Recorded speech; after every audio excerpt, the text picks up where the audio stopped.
جو شخص یہ عمل کرتا ہے تونگری پاتا ہے، عزت دولت پاتا ہے، قرضے اترتے ہیں،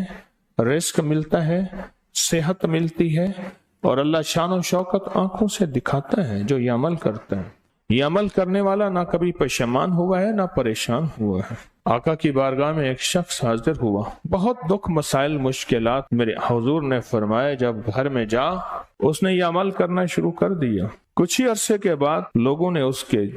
جسم پہ، لباس پہ، حالات میں تونگری دیکھی، مالداری دیکھی، اور اس نے آ کے عرض کیا کہ میں نے اب تو اتنا ملا ہے کہ پڑوسوں کو دیتا ہوں اور لوگوں کو بھی کھلاتا ہوں، اور پہلے عالم یہ تھا کہ میرے پاس فقر، فاقہ، غربت اور تنگ دستی تھی، اب میں لوگوں کو دیتا ہوں۔ میرے پاس کئی واقعات ہیں، واقعات در واقعات ہیں۔ مدینہ منورہ میں ایک صاحب کہنے لگے ہمارے بڑے آئے تھے تو یہاں کی منڈی کی سبزیاں جو گری ہوئی ہوتی تھیں وہ اٹھا کے لاتے تھے، اور بعض اوقات لکڑیاں نہیں ہوتی تھیں اور بعض اوقات سبزی نہیں ہوتی تھی، اور فقر اور غربت کی عمومی چونکہ فضا بھی تھی لیکن ان کے ہاں کچھ زیادہ ہی تھی، اور میں نے ان کو آنکھوں سے دیکھا کہ وہ مسجد نبی میں آتے ہیں تو سعودی عرب کا بڑا نوٹ 500 کا ہے، 500 وہ نوٹ نکال کے چپ کر کے ایسے مٹھی میں دے رہے ہوتے ہیں، اور انہوں نے خود بتایا کہ انہیں کسی نے بتایا تھا ان کے خاندان کو، کہا سارا گھر یہ عمل کر رہا تھا، اور اس کو عمل کو کرتے کرتے اللہ کا نظام بدلا، رب نے تونگری، برکت، دولت، عزت، وسعت اور عافیت کے دروازے کھول دی۔ مجھ سے ایک دفعہ کہنے لگے اتنے ملین ہیں، اتنے ملینوں کے ملین ہیں، کیا کروں بتائیں آپ،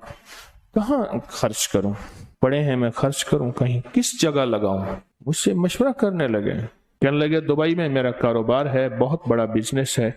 فلاں جگہ ہے، یہ پیسے کہاں لگاؤں؟ اس کی مشق کریں۔ بعض اوقات فقر اور فاقہ، غربت اور تنگ دستی، اس کا جو نقصان، فقر، فاقہ، غربت، تنگ دستی کا جو نقصان ہے، وہ یہ نقصان یہ ہوتا ہے کہ انسان کا ایمان ختم ہو جاتا ہے۔ جو سلام اور قل ہو اللہ یہ پا گیا وہ سب کچھ بنا گیا، ادھر بنانا ہے ادھر بچانا ہے، اگر بنایا اور بچانا پھر بھی نقصان، اور اگر بچ گیا، بچے گا تو وہ جو بنے گا،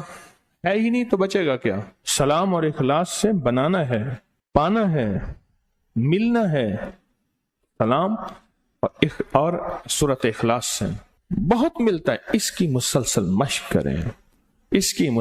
مشق کریں، نیچے والے حال سے جائیں اوپر، سلام قل ہو اللہ، اوپر سے نیچے سلام قل ہو اللہ، حال کے ایک حصے سے دوسرے حصے میں سلام قل ہو اللہ، اور یہ تصور کریں کہ میں گھر کے اندر داخل ہو رہا ہوں، میں گھر کے اندر داخل ہو رہا ہوں، میں گھر کے اندر داخل ہو رہا ہوں، یہ تصور کریں، یہ مشق کرتے رہیں۔ ایک فائدہ یہ ہوگا مشق ہو جائے گی، دوسرا فائدہ یہ ہوگا اللہ جذبوں اور تصور اور خیالوں اور سوچوں کے مطابق فیصلہ کرتا ہے۔ میرے بندے میں تمہارے ساتھ تمہارے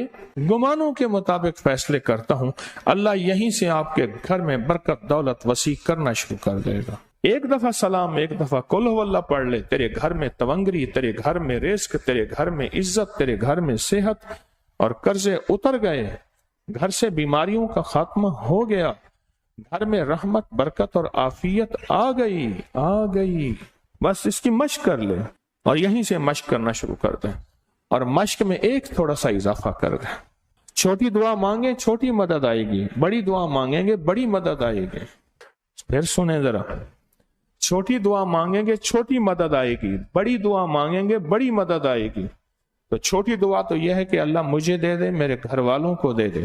اور بڑی دعا یہ ہے کہ اللہ ساری امت کو دے دے۔ بڑی دعا مانگیں، ساری امت کو سامنے رکھ کے اللہ سے مانگیں، اللہ سے درخواست کریں، اور یہ جو ایک دفعہ سلام اور قل ہو اللہ ہے، یہ گھر میں ایسے بارشیں کر دیتی ہے، تونگری کی، رزق کی، صحت کی، برکت